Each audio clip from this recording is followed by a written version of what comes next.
Ladies and gentlemen, the Canucks are back, and they pick up right where they left off with a victory over the Carolina Hurricanes, 3-2. Congratulations to these individuals who correctly predicted the score.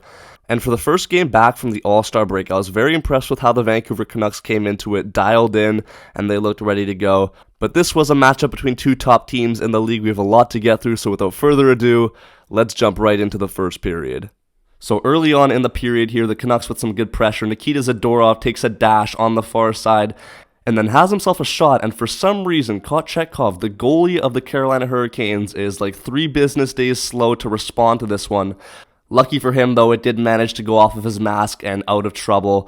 But after that happened, I was like, okay, you know what? This guy really is as bad as people tout him to be, so we should be able to score on him with all the weapons that we have. I said to myself, it's only a matter of time before the Canucks get themselves a power play, and once they did, I was like, okay, let's see how these boys cook.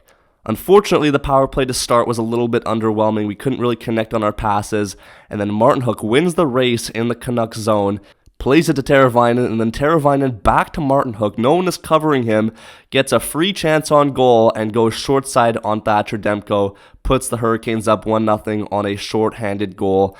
And I don't know what to say about this one. Honestly, it was just bad coverage. Demko realistically should have had it. It was a bit of a weak shot, and it was Martin Hook, of all people, that scored it. So it is what it is. I wasn't too worried, though. I knew we were going to be firing back with vengeance, and boy, did we do that. We got ourselves another power play, and then it's Elias Lindholm with his first goal as a Vancouver Canuck on a Hughes tip shot. It was pretty cool to see him and Kuzmenko score in their debuts. I was equally happy for both of them, but Elias Lindholm with the goal gets the Canucks back to square, and that's the way that we end the first period, 1-1. But you know what, though? I do have to hand it to Kochetkov. Despite the fact that the first shot was pretty pathetic, he did play quite well towards the end of that first period, stoned a couple of our players, so fair play to my man Kochetkov. But anyways, let's move on now to the second period. At the start of the second period, the Vancouver Canucks were absolutely dominating, and I was thinking it was only a matter of time before we got ourselves another one on the board. Demko made some nice saves. Good sustained pressure from our guys, getting full line changes while hemming the Canes into their zone for over 2 minutes on one shift, which was really cool to see. And then we got ourselves another power play, and history repeats itself. It's Lindholm with his second of the game off of another Hughes tip shot, puts it short side, and gives the Vancouver Canucks their first lead of the game late into the second period. It's just things you love to see, but anyways, as I was celebrating, I was caught a little bit off guard by a too many men call for the Vancouver Canucks, their 10th of the year. And listen, I don't care if it's the first game back from All-Star break or summer vacation. There's no excuse for this. You guys are professional players. You got to sort out your bench and who's going on and who's coming off. That was clear as day. Anyways, you saw this one coming. Sebastian Aho gets himself on the board with a nice shot there. Gets by Demko, and honestly, we deserve that one right there. 2-2 as we head into the third period. Early on, though, in this third period, the Vancouver Canucks answer back quickly. Puck gets dumped into the zone, and then Besser is the first one on it.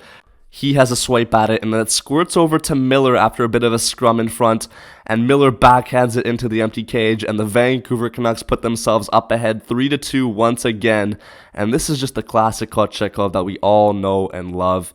Misses the puck on that dump in, then doesn't even really react, kind of goes MIA there for a second, and then by the time it gets to Miller's stick, he's still leaving a good portion of the goal wide open, and Miller puts it in no problem. This was a huge sigh of relief, and honestly, we deserved to be up. We were dominating in this game, and for the remainder of this game, we were mostly defending, but I was fine with that. We know how to close out games now, grind them out, we don't need to score anymore, and that's exactly what we did. We relied on Demko a little bit, our defense was playing solid, and there was no complaints. We finish the game 3-2 and start off this road trip 1-0. We move over to Boston on Thursday, which is going to be an absolutely crazy game. Make sure that you like and subscribe with notifications so you don't miss out on when I upload my post-game thoughts on that one. But yeah, man, let me know your thoughts on this game. The Vancouver Canucks are back, and we take another step forward on our quest to the playoffs. It's exciting, man. Things are starting to heat up here, the intensity, and I'm excited to see what happens next. But yeah, man, that's all for me. Thank you guys so much for watching. I'll be sure to catch you in the next one. Peace out, and take care.